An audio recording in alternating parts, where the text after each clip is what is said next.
Okay, let me know if the screen is visible.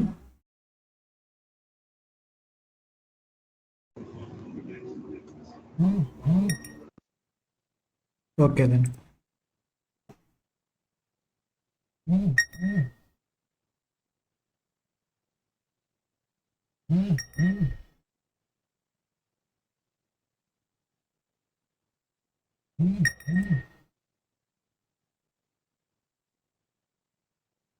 Okay, my screen is visible, right?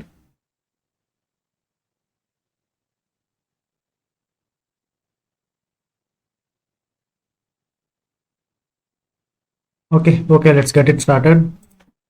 So today we are going to discuss about object creation process in Java. So let us do a small recap about the yesterday's class.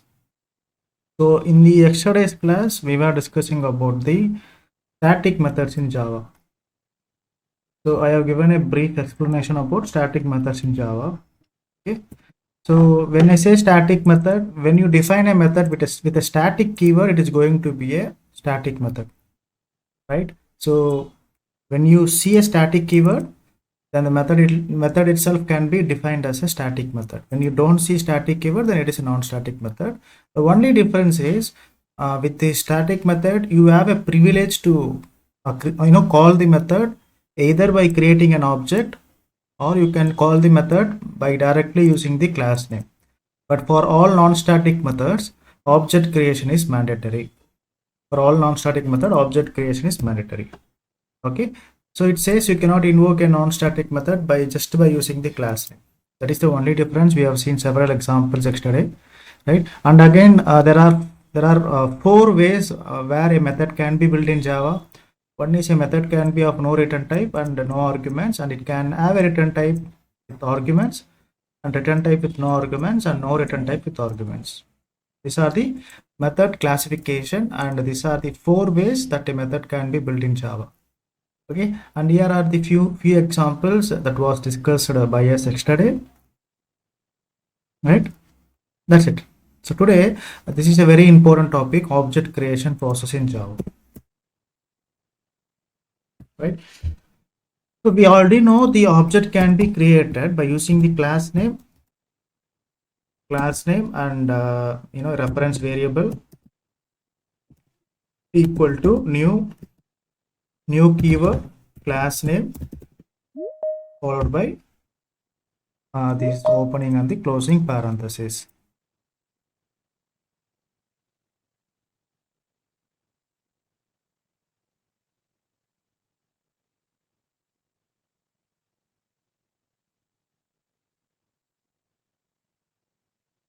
Okay, good.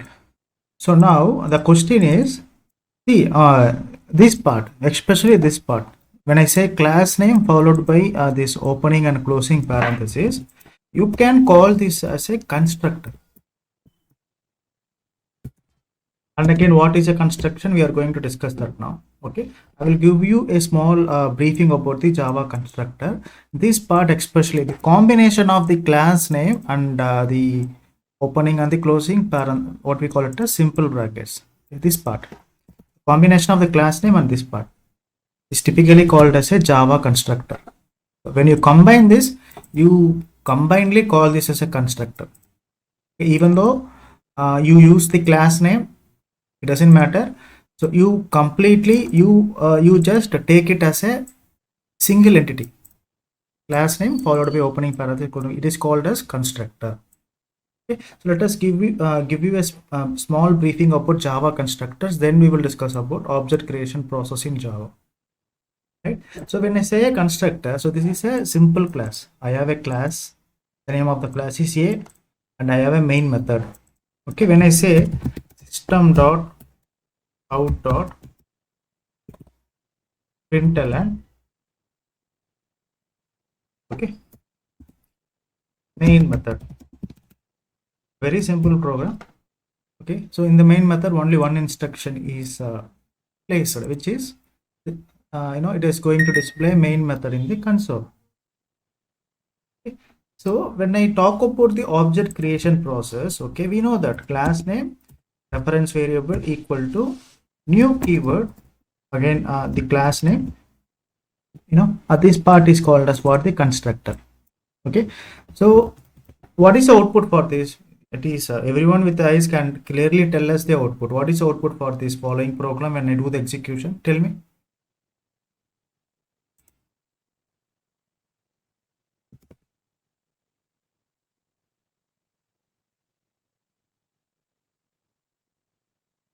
Tell me what is the output for this?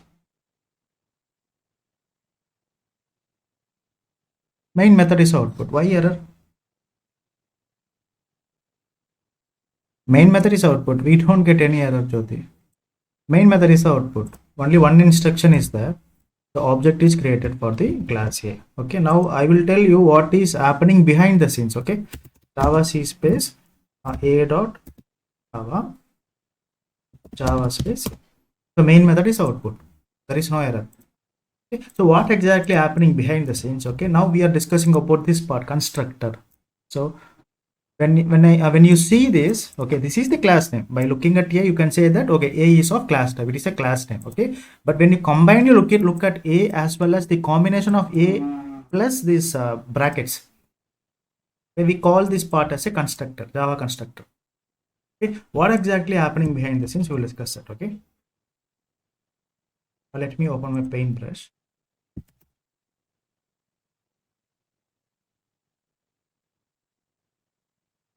Okay, this is my paintbrush. This is our program. So we know that already, right?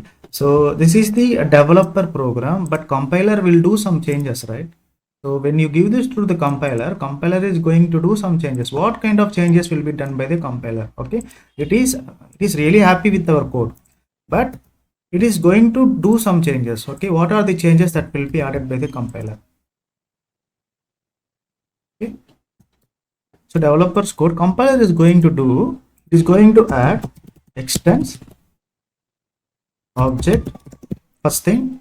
Second thing, the name of the class is what? I mean, the class has no access modifier, right? It will treat this class as a default class, yes or no?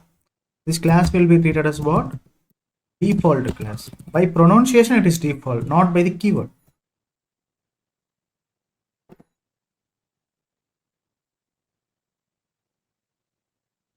One minute, guys.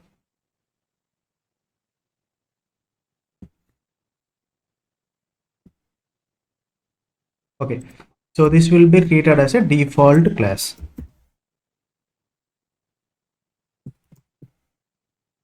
Okay, and class A, and again compiler is going to add extends object.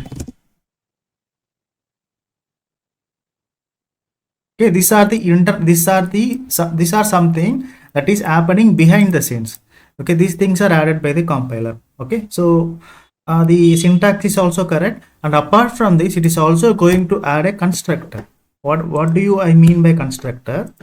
Okay, so what is the name of the class here? A, right? It will use the class name. Now focus here, guys. This is very important. Class A, opening and closing parentheses. Okay. It is just like a method. Class A, name of the class followed by opening and closing parentheses, and opening and closing braces. So this part is called as a constructor. This will also be added by the compiler. So this will also be added by the compiler by default. Why it is adding, we will discuss that. Okay, but this additional line will also be added by the, not additional, these 3 lines will be added by the compiler. We don't see that. Okay, literally we are seeing what? These are the things that we are seeing now, right? When you focus this class, you don't see default keyword, you don't see extends object, and you don't see these lines, but these things are added by the compiler. Why it is adding, we'll get to know that. Okay, so when I replicate this, okay, if I, for example, if I take a class B, okay, if you assume that this is the code developed, prepared by the programmer, okay, from the compiler is going to do some changes, and the changes will be changes. This is how the changes will look like. How class B extends object. So here a default keyword will be added. By pronunciation, the class becomes default. Okay, right? and a constructor. So here the name of the class is P. So P. So these are the three things that is being added by the compiler. This one and this one, okay, and this one. Okay, for any class, if you take any class, these things will be added by the compiler. Making sense so far? Are we good so far till now? Yes, no? Everyone? Okay. Now you have to keep in mind one more thing. What is that one more thing? This is your representation, but compiler is going to represent this class by adding three components. One component is going to use extends object. Okay. Second one is this class will be treated as a default class, and the third thing is a constructor will be added by the compiler. A constructor will be added by the compiler. When I say constructor, for now the constructor is nothing but it is going to be same as the class name, and this is the syntax of a constructor. When the class name is B, here you use P. When the class is C, here you use C. So these are the components that will be added by the compiler. This one and this one. Okay. One more thing, even if you do not have to wait for the compiler to be added, you can also add these things, no issues. If you add these things, no issues. If you don't add these things, compiler is going to add. Okay. This part is called as what? Constructor.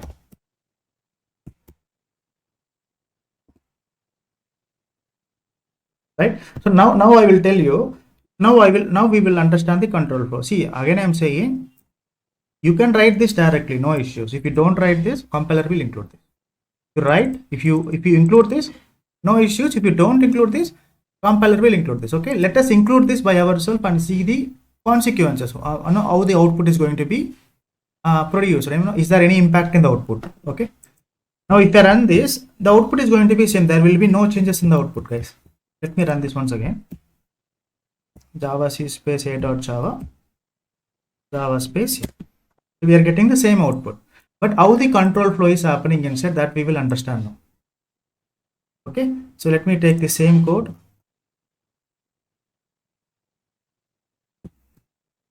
Okay, this is our code.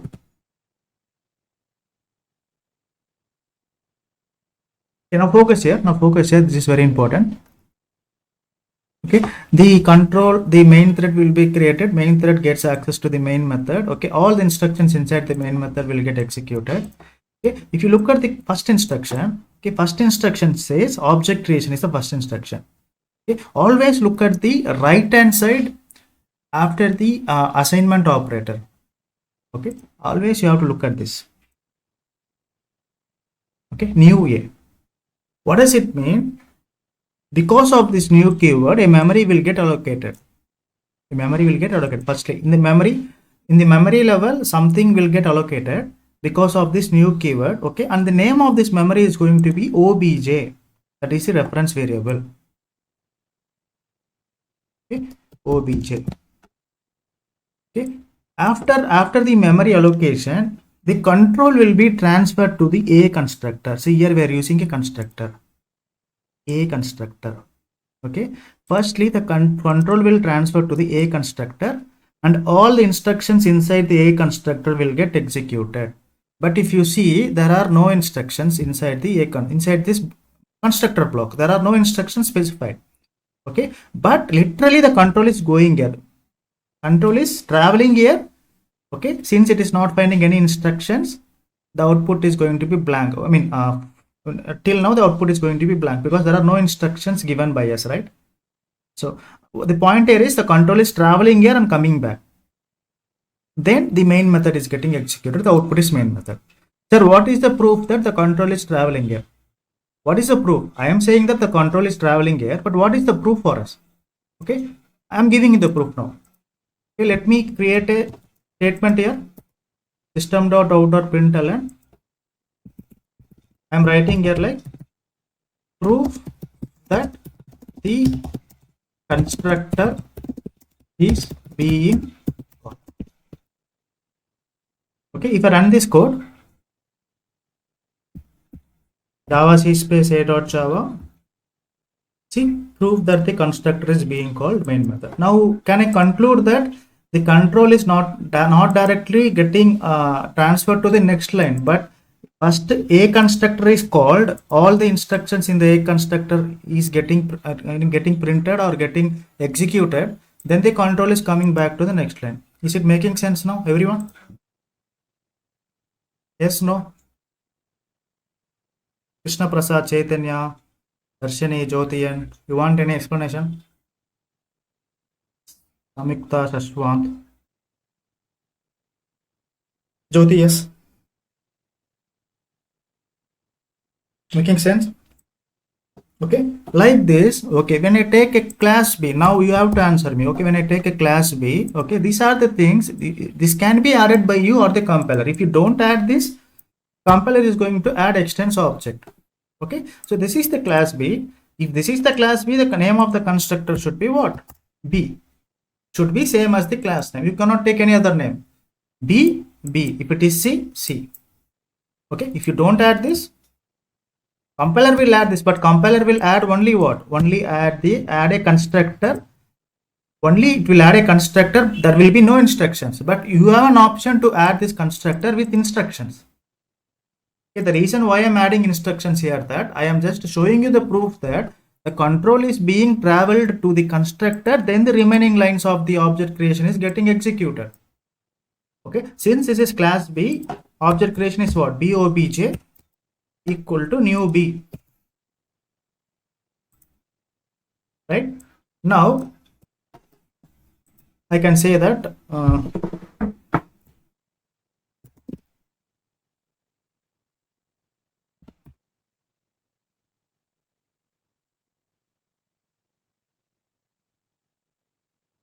now you answer me.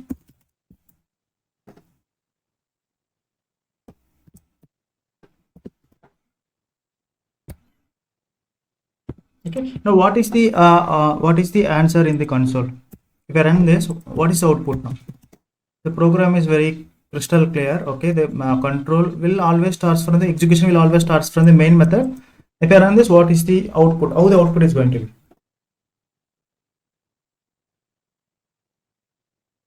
Beacon, beacon. What about others?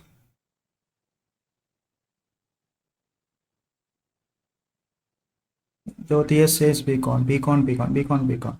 Okay, the answer is beacon, beacon. Why beacon, beacon? First call B constructor.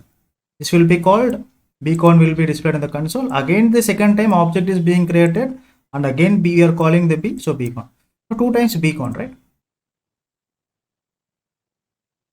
Here I need to change the name of the class as B because it is a.java. So file, save as. The file name should be same as the class name. So b.java. Okay. Java space b.java space b. Beacon, beacon. Okay, so this is the simple understanding about Java constructor, just about the control flow. Okay, we are going to have a long section on top of Java constructors. Okay, this understanding is enough to understand the object creation process in Java. Okay, it says class name reference variable equal to new class name, or else I can say this, the syntax can also be written like see, let me make a, see, this is, syntax can also be written like this: class name reference variable new constructor.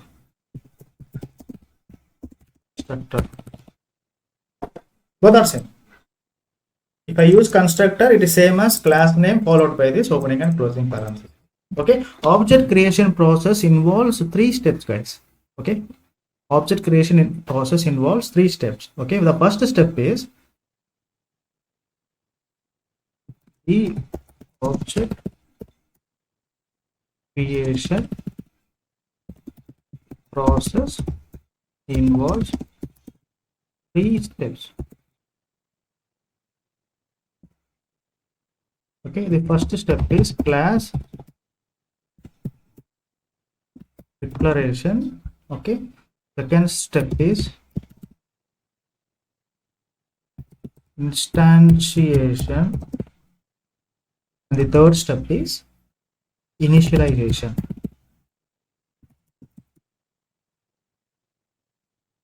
Okay, so let us understand about these 3 steps. First step, class declaration.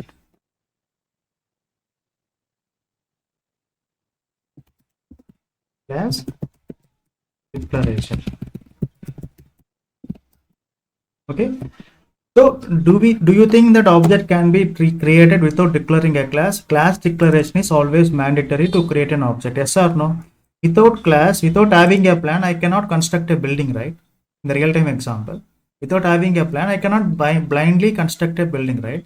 Likewise, without declaring a class, I cannot create an object. So in this case, class declaration is always mandatory because the class is a blueprint for an object. Blueprint for an object, right? So I can conclude that the class declaration is mandatory to create an object, right? For example, if I have a class A, right? If I have a class A, after constructing a class or after declaring a class, then I can proceed with the object creation. If I don't have anything like class A, is it possible for me to create an object? Because object creation is directly depend upon the class declaration. Okay, without the class, I cannot declare the object. That's what it says. So class declaration is mandatory to create an object. First point, right? Making sense? The next thing is what? Instantiation.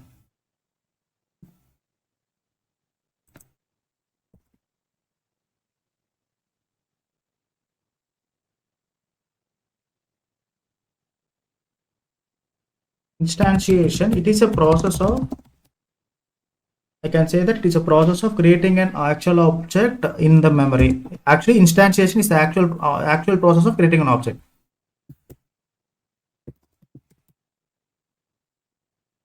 Actual object in the memory.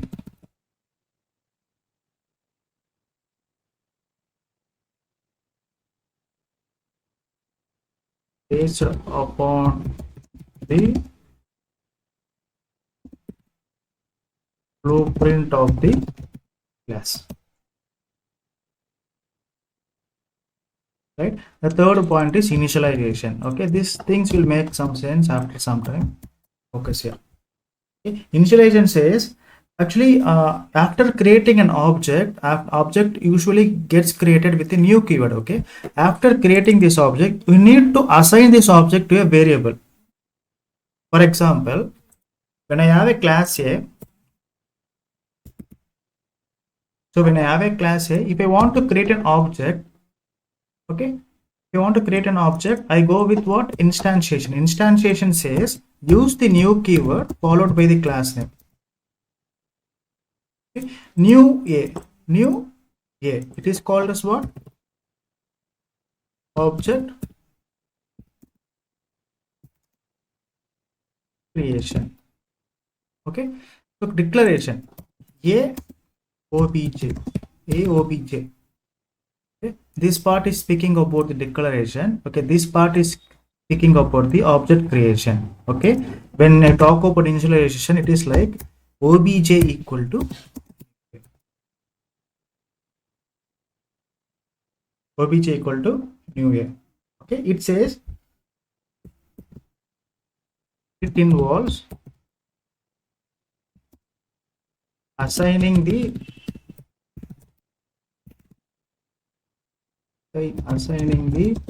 values to a user defined reference variables.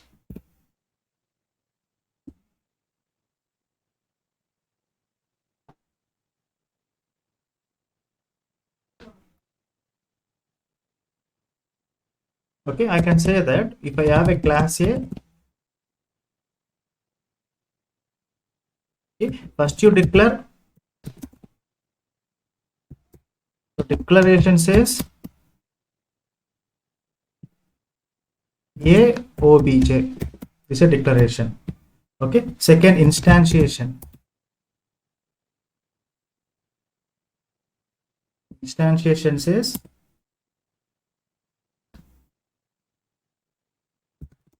new A. Okay,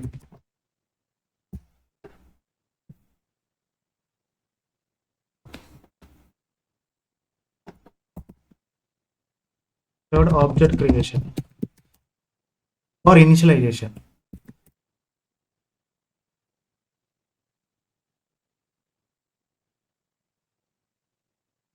Obj equal to new. Okay, don't get any confusion. Okay, if you look at this, so the object creation process involves three steps. Okay, first use the class name, and you can initialize or you can declare this with any reference variable obj. Okay, in the next line, what I am doing, okay, object is being created with this reference variable, which is obj equal to new b. Okay, so two lines are involved here. Okay, these two lines are same as one line. What is it? P obj equal to new. Okay, you can do this way. Okay, first declare a variable, then perform the initialization, or else directly do everything in the same line. It is just like if you have a variable integer a, declaration, okay, a equal to 100, initialization, okay, and system.out.println a equal to what? Accessing, dia concept, same like that. Okay, declaration, okay, initialization, okay, this both can be done in a same line, which is called as b obj equal to new b. Making sense, everyone? Yes, no? I have just divided the phases, that's it, nothing else. Okay, you can do this way, both are correct. You can do this way, or else directly in a single line you can do. Okay, these things are explained in theory, that's it. Okay. Now let me take a now we are getting into the actual topic. Focus here. Okay, so let me take a little big a big program here. Okay, I'm going to take two classes here. Let me remove this. Okay, class B I have, and I have a class A. Two classes. In the class A, I am taking a static block. Okay, System.out.println a static.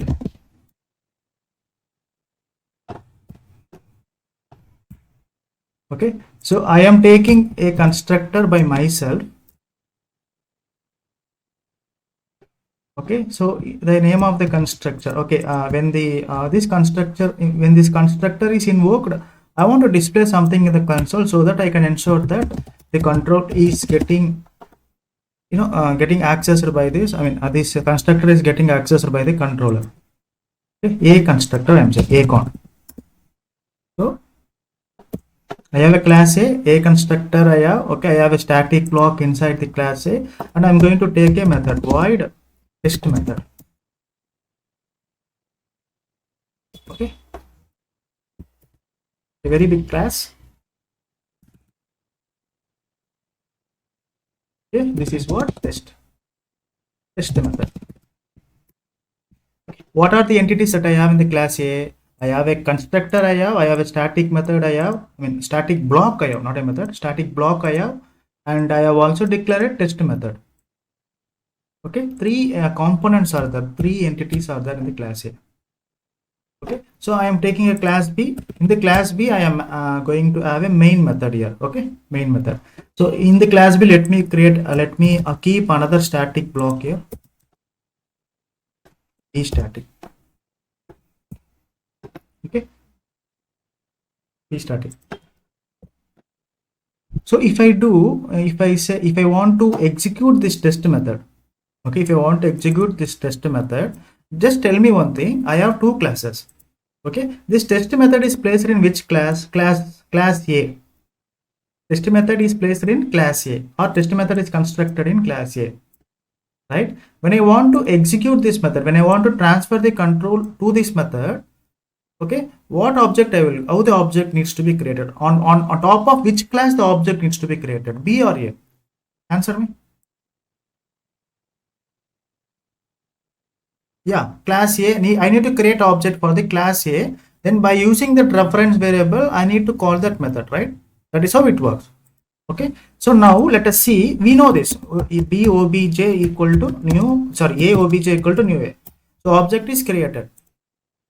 Okay, object is being created for the class. Okay, let me keep another, let me say integer a equal to, okay. Now let us understand what is happening behind the scenes. Okay, I'm taking these lines and I'm opening the paint box, paint brush. Okay, now focus here. This is the complete object creation process. What is happening behind the scenes? We will understand those things here. Okay.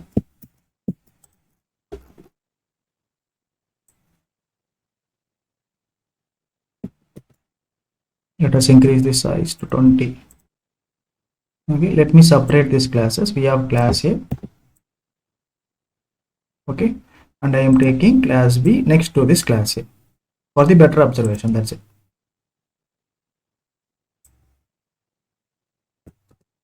Okay, so I have two classes, class A and class B. Okay, now focus here, guys. Firstly, we know this already. Okay, before even proceeding with the execution, I need to do the compilation, right? So for that, we will be using a compiler. Okay, what this compiler does? Okay, before even compilation, firstly I need to save this file with some extension. Okay, if this is my Java file, this is my Java file. To send this to the compilation, okay, I need to save this file, right? So I have chosen to save this file with b.java extension. Okay, so in my hard disk, okay, somewhere in my hard disk, somewhere in a particular drive, okay, the name of the file is given as b.java. Okay, what is the command for compilation? We know that already. Java c space b.java. Java c space b.java. It means we are giving a command to perform the compilation on top of b.java file. Okay, then the compiler will come into picture. Okay, the compiler is going to come into the picture, right?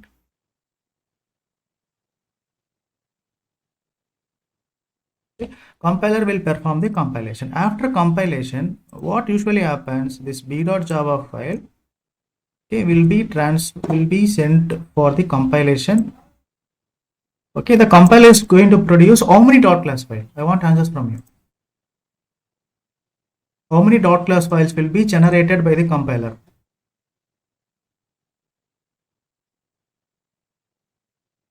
Answer. Very simple question. No?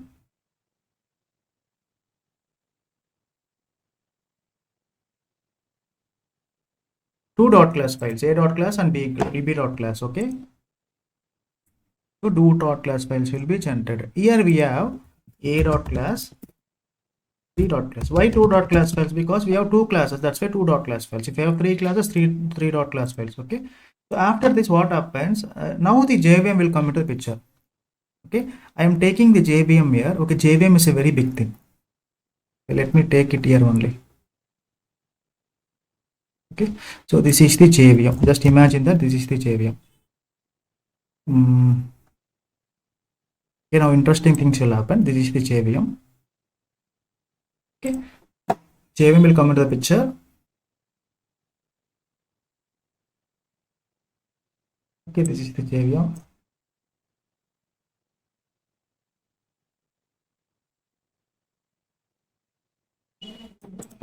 Okay, so usually we send a dot class file. There are two dot class file, but only one dot class file can be sent to the JVM. Okay, again inside the JVM, to understand the object creation process, there are three components inside the three memory areas inside the JVM. Okay, one memory area is what? The method area. We call this as a method area. Second memory area is, we call this as stack area. Okay, the third memory area, so this is the very important area. This is called as what? The heap area. When I say heap is actually responsible, to store the object created memories, to store the object creation objects, to store the objects. So this part is considered as the three areas. How many areas did I just say? There are three areas in the JVM. There are many areas in the JVM. To understand object creation process, we are going to consider only these three areas. Let us focus on only these three areas. One is what? Method area. Second one is heap area. Third one is stack, second one is stack area, third one is heap area. Let me write this over here. So this area is called as method area. Okay, this is what? Stack area. Okay, this is called heap area. Heap area. Okay. So now we did the compilation. Because of the compilation, we got two dot class files generated, a dot class and b dot class. Okay, we need to load one of the dot classes, right? We need to load one of the dot class files, yes or no? But we have to load only b dot class file, because in the b dot class file only we have specified the main method. So to load the b dot class file, what is the command to load the b dot class file? We know that already, right? What is the command to load the b dot class file? Answer me. After compilation, what is the command to load the b dot class file? Forgot everything. Java space b. Yes. Java space b. Java space b. When you give this command, JVM will come into the picture. Okay, JVM will take b dot class file into the which area? Method area. Focus here. B dot class file will be loaded to the JVM inside the method area because of this particular line. Okay, when you do this, when you give a Java space b in the command prompt, you're commanding the JVM to consume the b dot class file which was generated by the compiler. Making sense? So b dot class file will be loaded inside the JVM. In which area? In the method area. Method area is one of the memory areas which is going to store all the dot class files. Okay, as soon as you give this command, b dot class files will be loaded inside the JVM. At the time of loading b dot class file, now you think, at the time of loading b dot class file, static data, static content, static block will be recognized and executed. Okay, which dot class files is being loaded here? B dot class file. Okay, is there any static content in the b dot class file? Yes, we have a static content. Yes or no? We have a static content. What is it? It says there is a static content. There is one instruction which says b static, which means in the console we need to see b static in the console. Yes or no? Right?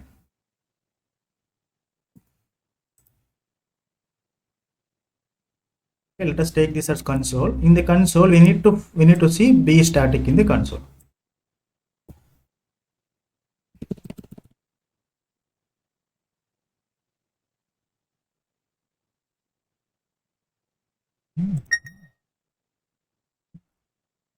Right, now the second thing. Okay, after this, what happens? JVM is going to create a main thread. Once dot class file is loaded, a main thread will be created by the JVM. Yes or no? Right, inside somewhere a thread will be created. This thread is called as what? A main thread. Okay, this main thread will try to get access to what? It will get access to the main method.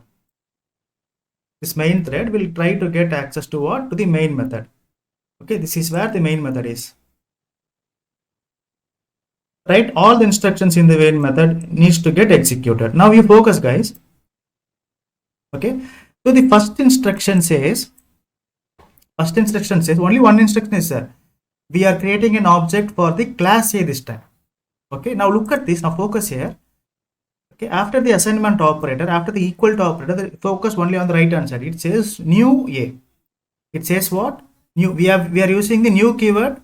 Because of this new keyword, okay, a memory will get allocated in the heap area. Because of this new keyword, a memory space will be created in the heap area. Okay, the reference variable for this memory space is what? OBJ. Okay, the reference space for this memory is what? OBJ. Okay, let us keep it blank for now. Okay, and it is also calling a what? It is also calling a constructor. Okay, before even happening all this, don't you think that this is of class A, right? Now a dot class file needs to be loaded. Dynamically it will be loaded in the memory. We have only b dot class file previously, right? So to do all this, we also need to load the a dot class file. Yes or no? Now we are giving the information to the JVM. Please load the a dot class file, then create the object for the class A, then call the constructor. So far we have only b dot class file. To work with this, to work with the metadata of the a dot class file needs to be loaded, right? It is outside. It is not yet inside. Okay, as soon as this command is visible to the main thread, okay, as soon as this command is visible to the main thread, it is of the object creation is for the class A. Okay, now it will load the a.class file into the memory. A.class file will be loaded into the memory. At the time of loading a.class file, all the static data in the a.class file will get executed. What is the only static data via acon? Okay, acon will be displayed in the console. Here it was previously it was b static, now acon. Sorry, not acon, a static. I'm sorry, a static. Okay, a static will be displayed in the console.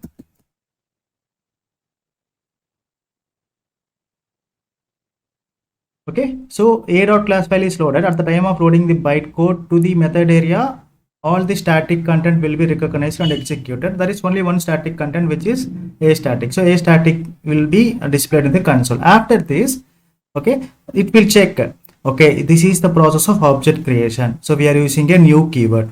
Okay, whenever you use a new keyword, a new memory block will be created inside the heap area. Okay, after that what is happening, a constructor is getting called. If you look at this line specifically, constructor a is getting called. Okay, this control will be transferred to the a constructor of class A. Okay, the only data it has what, acon will be displayed in the console. Okay, we are just understanding the control for that's it. Acon will be displayed in the console. Now after doing all this, what happens? Okay, this control will do so many things in the memory area. Okay, in the heap area, one space is allocated, and for this space, okay, a random number will be created firstly. A random number will be created by the thread. A random number. A number can be that random number is called as an hash code. An hash code will be created by the main thread. Okay, the hash code can be anything. A random number. Let us say the random number is 1, 2, 3, 4, 5. Okay, this random number will get converted to the hexadecimal number. This random number will get converted to an hexadecimal number. This random number is called as an hash code. Okay, this hash code will be converted into hexadecimal number. You know how to do the conversion. Okay, just keep divided by 16, you will get the hexadecimal number. Okay, after having this number converted to hexadecimal number, will be something like this. We are not sure. I'm just this is just an assumption. This is an hexadecimal number.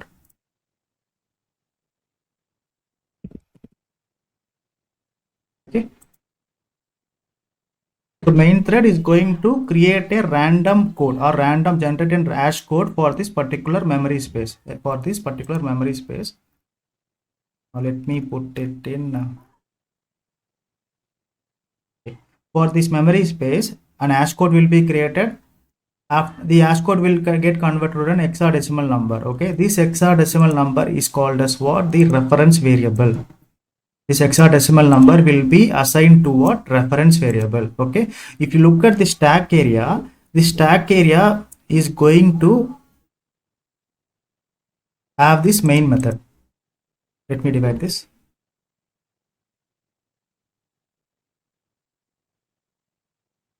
This is called as main stack, main method stack or main thread stack, main stack. Okay, if you look at the main method once again, okay, this main method is having a reference variable called obj, right?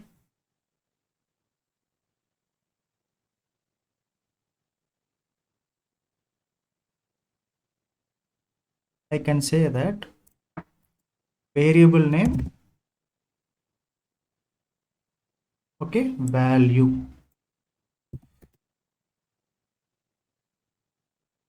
Okay,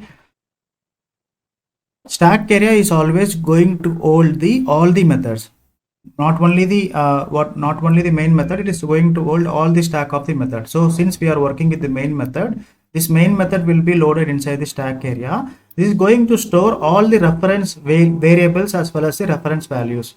Okay, for now we have a reference variable called obj. So the reference variable is obj, and the value of this reference variable is going to be this hexadecimal number AB123. AB123. AB123. Okay, and this AB123 will be assigned to this object. That's it. AB123.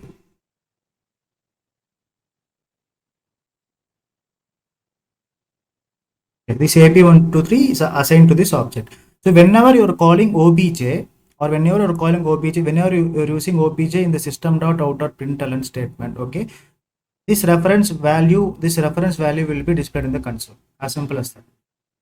Okay, let me repeat this once again. Okay, as soon as the object is created, okay, the constructor will be called. Because of this new keyword, some memory will be created in the heap area. Okay, this memory, and again this memory, when you talk specifically about this memory area, okay, let me enlarge this for the better understanding.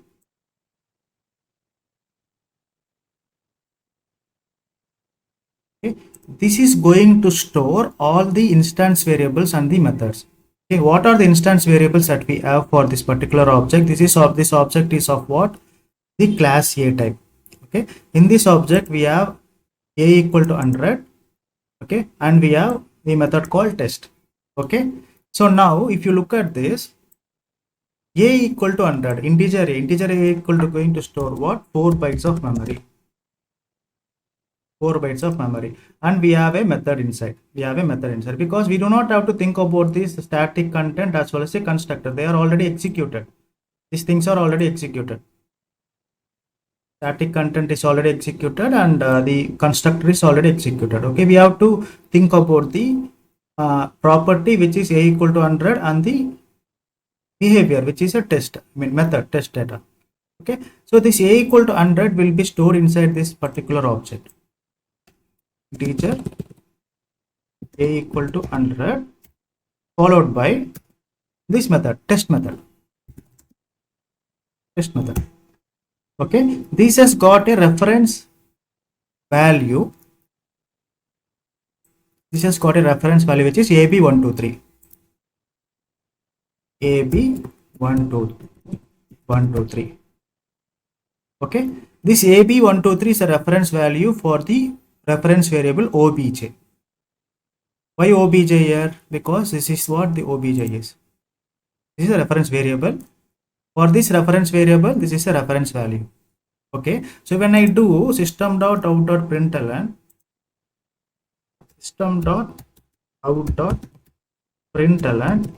okay, when I try to print this reference value, reference variable obj, I will get something in the console of hexadecimal form. Okay, when I want to access the method obj dot, what is the method? We have test. When I want to access this test method, okay, the control will be transferred to this test method, and test method, this what we call it as, these instructions will be displayed in the console. Okay, it means as soon as you call obj in the memory, okay, it will find the reference value for this obj. Reference value is AB123. Okay, for this AB123, in this AB123 there are two data. One is a method data is there and a variable data is there. Okay, by using this reference variable obj, if you call obj, internet is calling the reference value. From reference value, it is trying to get access to the test method, and the content, all the instructions inside the test method is getting executed. Right, so for this object, when the memory is getting allocated, okay, the memory will be in the form of hexadecimal value. Okay, this hexadecimal value, this value will be stored as a value inside the stack area, and it is going to get a variable name as obj. Right, let me repeat this once again. Okay, so we are discussing what, because of this line, so many changes are happening in the memory. So when I say new a memory is getting allocated in the heap area. Okay, firstly what happens, the JVM will generate an hash code for this memory allocation. Okay, hash code can be in the form of numerical value 1 2 3 4 5, just an assumption. This hash code will get converted to hexadecimal value. Okay, this hexadecimal value will be assigned to this memory allocation. After this assignation, all the instance variables in the class A and all the methods in the class A will be stored inside this area. So we have only one instance variable, integer A equal to 100, and we have only one method, test method. So So this data will be stored in this area. Okay, this is the value. For this value, there is a reference variable which we have created, which is called as what? Obj. Okay, that's why when I print obj, some value will be displayed in the console. That is called as reference value. This is a reference variable. You get reference value in the form of hexadecimal number. Okay, when I want to access, use this obj. You want to access the test method obj.test. Okay, and again if you call obj, the obj in the stack area, the obj has a reference value which is called as ab123. Okay, this ab123 will be called internally. This ab123 is storing the actual data, not the obj. Right? For example, if I create object for again for the second time, a obj1 equal to new a, for the second time, and again a hexadecimal value will be created for this obj1. Okay, this hexadecimal value will be assigned to this reference variable obj1. Okay, and again here the new hexadecimal value will be created here, and the variable name is going to be obj1. Whenever you are calling obj1, it will internally call the value. Okay, from the value it will get access to the actual data. Making sense? Okay, so let us execute this. Let me remove this. Okay. Because of this line, this is what happened in the memory level. B static, A static, A con. Okay. Now, so we are printing the value of the reference variable obj. Some random value will be printed in the console. Can be anything at the rate something hexadecimal form, kind of value. Okay. So last line is what? Obj.test. The control will be transferred to the test method. Okay. So only one instruction is the test method that will be displayed in the console.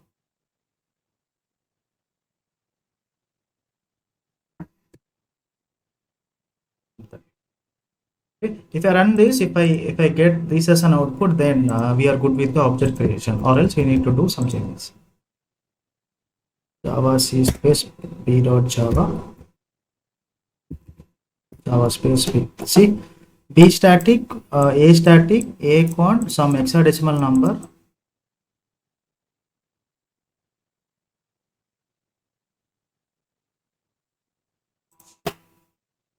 This is the generated output.